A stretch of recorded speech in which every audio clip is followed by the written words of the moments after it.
Salam salam gars yi mbokk yi tey maa ngi invité ouvrier yu ndaw yi ak ouvrier yu mag yi yëpp laay invité Salam Pro mu ngi toog de dañ yaakaar ne Salam Pro day des ci kër gi gars yi di lekk lu neex rek léegi en tant que ouvrier boo nekkee ouvrier bu mag wala ouvrier bu ndaw boo duggee ci chantier léegi nag bu mettee da ngay toog nga gérer ko bu neexee tamit nga toog nga gérer ko nga xam ne loolu la yàlla dogal kon tey ñu ngi ci biir àll bi fii nii moom day toggal suñu bopp te ouvrier yi ma àndal moom bokk nañ ci ouvrier yu ndaw yi waaye nag ouvrier yu mag lañ waaye dama leen di defal formation boo xamante ne dañu mën a togg tamit aussi parce que dañ leen di def ci ay bërëb yoo xamante ne doo mën a am koy jëndee rek surtout bu guddee doo gis dara daf koy lëndëm ñëppay tëj donc su boobaa te obligé nga togg te boo mënul togg moom dara du baax dara du sotti kon gars yi invité naa leen kaay leen di togg jëlal ma sama gars yi di monti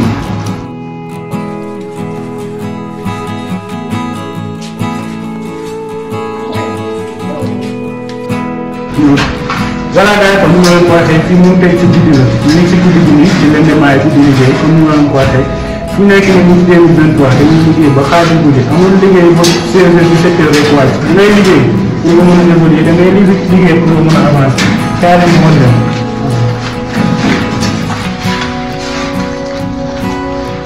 voilà gars yi place baa ngi nii di ngeen fi lañ ko wàccee ñu garage bi fii moom boo leen xoolee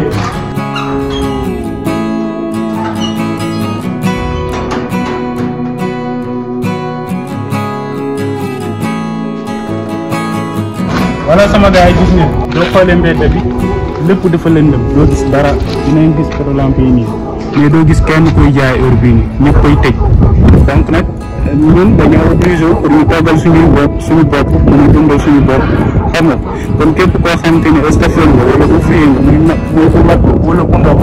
je vous conseille ngeen mën a togg bu baax ndax léeg-léeg moom nga dugg ci ay bërëb yoo xamante ne foo nga togg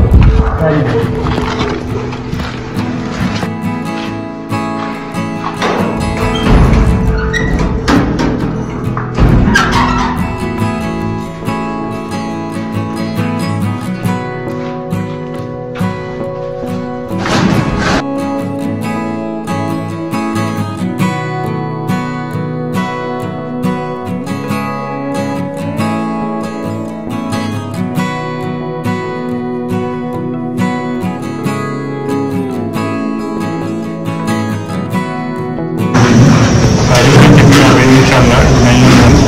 projet bi ñu toll comme ni ma leen waxee képp ku liggéey muy bu mag wala bu ndaw jàng taw tamit aussi ndax léeg-léeg nga dugg ci ay yére yoo xamante ne doo am koy toogal doo am fenn foo mën a jëndee voilà am coow kon nag ouvrier dafa war a coow ouvrier da nga war a nekk ba suur bu mën a liggéey rawatina koo xamante ne da ngay liggéey guddi ak bëccëg kon kooku rawatina ko war nga lekk ba biir bi fees ba doo mën a taxaw ci liggéey bi nga war a def kon nag sama gars yi da leen nekk ba suur bu leen mel ni nga xamante ne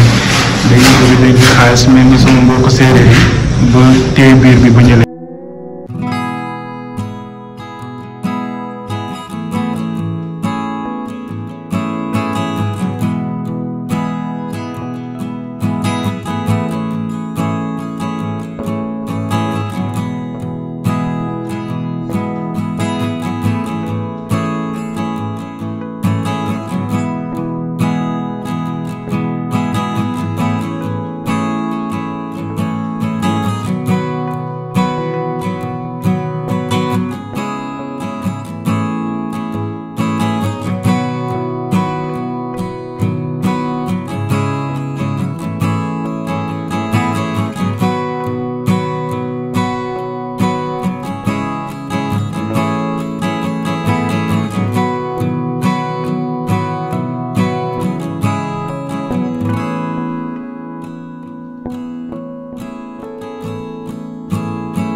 voilà gars yi képp ku estafé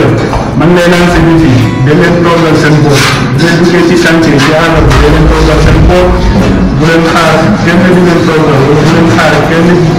di leen sonal ci wàllum taw toogal leen seen bopp te ngeen liggéey ba xaaju guddi parce que chantier campagne loolu mooy tax nga génn ci léeg-léeg nga dugg ci ay chantier yoo xamante ne waaw boo gaawoon foofu rek bu baax après ñu ñëwee kon nag ñu ngi leen di jaajëfal ba prochaine vidéo incha allah yaa ngeen jëf